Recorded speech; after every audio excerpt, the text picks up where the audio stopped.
करिए कुछ करिए, बस बस बड़ा बोले अब कुछ करिए। पूछता है बिहार, आखिर सरकार क्यों कर रही है बिहार के छात्रों के भविष्य के साथ खिलवाड़। पूछता है बिहार, कब मिलेगा मजदूरों को रोजगार। पूछता है बिहार, क्या होगा मजदूरों के स्किल के मापन का आधार। दोस्तों, मैं प्रदीप गुप्ता आपसे टेक्निकल एजुकेशन और बिहार के कुछ हालातों के बारे में आज बात करना चाहूँगा। दोस्तों, जैसा कि आप सभी जानते हैं, किसी भी देश, राज्य और शहर के विकास में टेक्नोलॉजी और टेक्निकल एजुकेशन की बहुत ही महत्वपूर्ण भूमिका होती है। दोस्तों, आपने तो अभी तक यही सुना होगा कि बिहार में रोजगार की कमी है। चलिए, सही है। आपने ये भी सुना है कि बिहार में कोई उद्योग ही नहीं है तो मजदूरों को रोजगार कैसे मिलेगा। चलिए, ये भी सही है। लेकिन बिहार में कुछ ऐसे भी क्षेत्र हैं जहां पर रोजगार की संभावना है, लेकिन वहां पर स्किल की कमी है। दोस्तों, मैं बात करना चाहूँगा टेक्निकल एजुकेशन के ही। मैं जिससे बिलोंग करता हूं, मैं उसी की बात करना चाहूँगा सबसे पहले। दोस्तों, जैसा कि आप सभी जानते हैं कि बिहार सरकार बिहार के प्रत्येक ज़िले में टेक्निकल एजुकेशन को बढ़ावा दे रही है। बिहार सरकार ने प्रत्येक ज़िले में इंजीनियरिंग कॉलेज, पॉलिटेक्निक कॉलेज और ITI कॉलेज खोल दिए हैं। चलिए, ये सही है। लेकिन क्या आपको पता है कि उस कॉलेज के क्या हालात हैं, वहाँ के छात्र क्या सीख रहे हैं, वहाँ के छात्रों में स्किल है नहीं, या फिर वहाँ पर एजुकेशन की क्या व्यवस्था है। दोस्तों, अभी तो चुनाव का माहौल चल रहा है। चुनाव को लेकर तिथि भी आ गई, मतलब चुनाव के डेट भी आ गए हैं कि कब कब इलेक्शन होना है। उसके लिए सरकार ब्लूप्रिंट तैयार कर रही है। उन्होंने, सभी राजनीतिक पार्टियों ने अपने स्तर पर बहुत कुछ कर लिया होगा, लेकिन क्या उन्होंने टेक्निकल एजुकेशन के बारे में सोचा, टेक्नोलॉजी के बारे में सोचा। दोस्तों, आप तो ये भी जान रहे हैं कि हम लोग वर्तमान में कोरोना काल से गुजर रहे हैं, जिसका दंश बेचारे मजदूरों को, गरीब फैमिली वालों को झेलना पड़ रहा।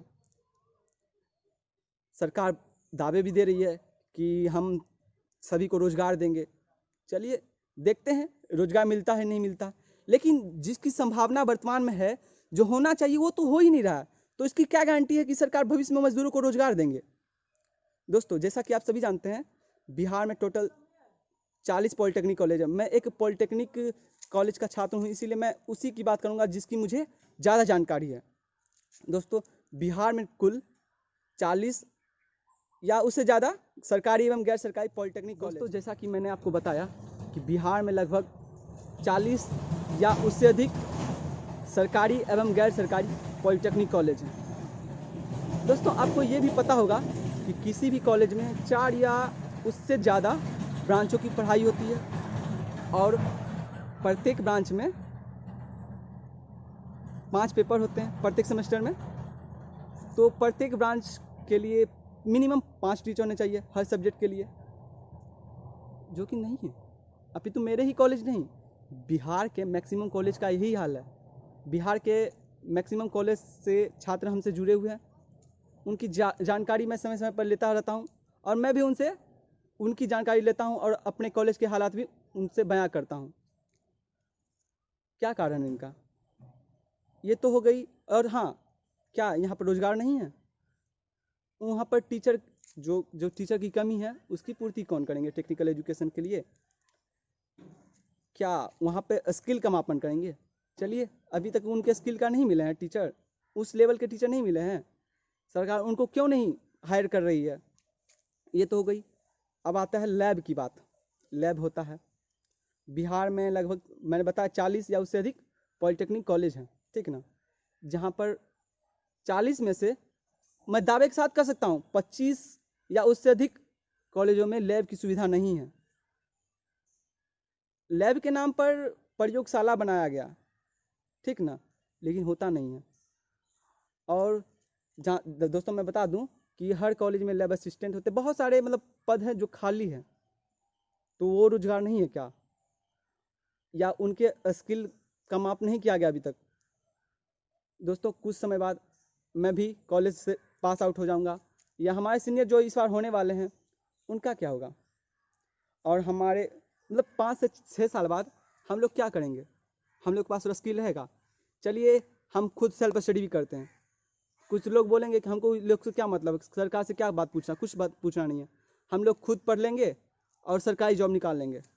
बहुत सारे ब्रांच हैं जो कि सरकारी जॉब निकलता है, पढ़ते हैं, बहुत अच्छी बात है, सेल्फ स्टडी करते हैं, चलिए ठीक है। लेकिन जनाब हम जिस काल से गुजर रहे हैं ना, कोरोना काल से, उनके बाद हालात बहुत ही बुरे होने वाले हैं। हो सकता है सरकार जो सरकारी वैकेंसी निकाल रही है उसको भी बंद कर दे, तब आप क्या करेंगे? आपके पास स्किल नहीं रहेगा। और आपकी सरकार जो है, सरकार इसकी जिम्मेवार है या नहीं मैं नहीं कह सकता, लेकिन मैं आपने पूछना चाहूँगा इसके जिम्मेवार कौन है? हम टेक्निकल एजुकेशन में बिलोंग कर रहे हैं, मतलब हम बिहार के बच्चों को टेक्निकल एजुकेशन दे रहे हैं, लेकिन वहाँ के बच्चों में स्किल की कमी है। आखिर इसका कारण क्या है? बिहार में बहुत सारे कॉलेज, जैसे मैंने बताया 40 में से 25 कॉलेज ऐसे हैं जहाँ पर लैब नहीं होता है। और जनाब टीचर की भी कमी है, तो वहाँ पे सुचारू रूप से कक्षा भी संचालन नहीं होता। दोस्तों मैं वर्तमान परिप्रेक्ष्य की बात करता हूँ। सरकार ने ऑनलाइन क्लासेज की शुरुआत की है। बिहार के विभिन्न कॉलेजों में ऑनलाइन क्लासेज हो रहा है, लेकिन कैसे हो रहा है? इसकी निगरानी कौन कर रहा है? कोई है देखने वाला? दोस्तों मैं बता दूं, बिहार में बहुत से गरीब, मतलब बिहार के जो छात्र हैं बहुत ही गरीब फैमिली से बिलोंग करते हैं, तो उनके पास स्मार्टफोन कहाँ से आएगा? जब स्मार्टफोन नहीं आएगा तो वो ऑनलाइन क्लासेज का क्या लाभ ले पाएंगे? जनाब ऑनलाइन क्लासेज की तो दूर की बात, जब आपका ऑफलाइन क्लास होता है तो आपके टीचर ही, मतलब उचित मात्रा में टीचर ही नहीं है, उचित मात्रा में आपके पूरे सब्जेक्ट की पढ़ाई नहीं होते, तो ऑनलाइन क्लासेज में क्या पढ़ाई होते होंगे? मैं सरकार से विनती करना चाहूँगा कि आप पूरे बिहार में एक ही टीचर से ऑनलाइन क्लासेज करवाइए, लेकिन पूरी अच्छी तरीके से, क्योंकि आपका ऑनलाइन क्लासेज चल रहा है और हम लोग भी ऑनलाइन पढ़ रहे हैं, कोई निगरानी नहीं कैसे पढ़ाई हो रही है, क्या हो रही है।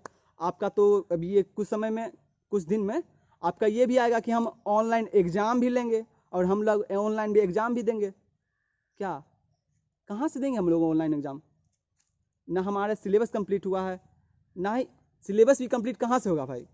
जब उचित मात्रा में टीचर ही नहीं है तो सिलेबस कहाँ से कंप्लीट होगा? और जो है वो कहाँ से कर पाएंगे बेचारे?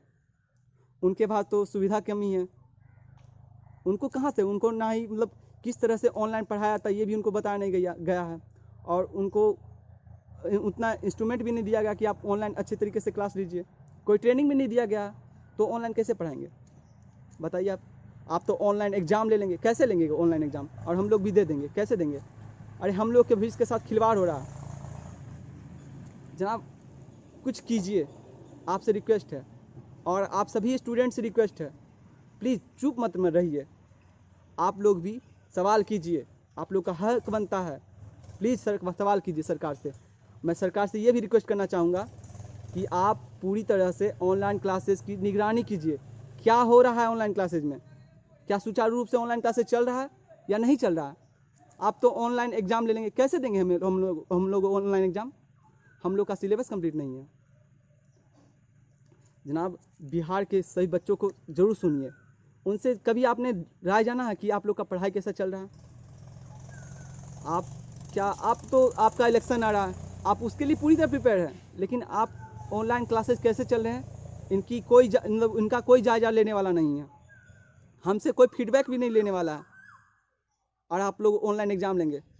रिक्वेस्ट है सर, इस सेमेस्टर हम लोग को प्रमोट करने की कृपा करें। मैं अपने सभी साथी से प्रार्थना करना चाहूँगा कि वो भी अपने हद तक आवाज़ उठाएं, चुप ना रहें, और ऑनलाइन क्लासेस के जो हालात हैं वो सभी को शेयर करें कि किस तरह से हमारी ऑनलाइन क्लासेस की व्यवस्था चल रही है। चुप ना रहें प्लीज़।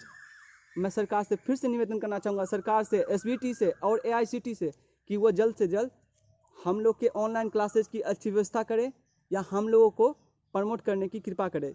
जैसे कि झारखंड सरकार ने अपने पॉलिटेक्निक कॉलेजों के छात्रों को प्रमोट करने की पूरी तरह से कार्यशैली मतलब को बढ़ावा दे दिए, मतलब वहाँ की सरकार ने, वहाँ के जो स्टूडेंट हैं इस सेमेस्टर प्रमोट होकर नेक्स्ट सेमेस्टर में चले जाएंगे।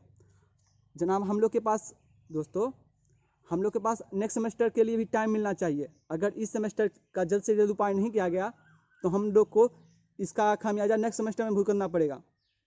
दोस्तों, आपसे रिक्वेस्ट है, चुप ना रहें, आवाज़ उठाएं।